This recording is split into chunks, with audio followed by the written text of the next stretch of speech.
Hello guys, welcome to my channel. Today we are going to be learning how to make a paper aeroplane.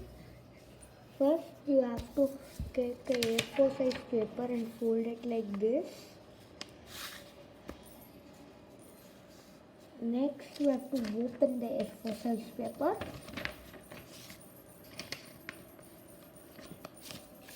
And next, 1 second guys, we get it wrong.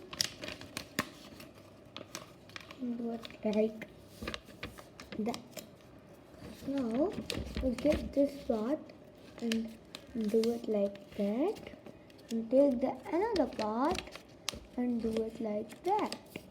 Now we fold paper right over here, and again you take the paper and fold it right over here. Our plane is ready. Our plane is ready. So how our plane will be looking like. This is our plane.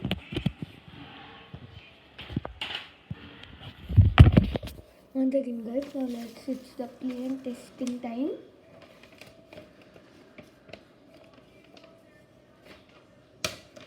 Yes guys, it is going.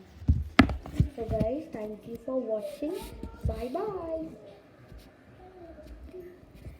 Bye guys.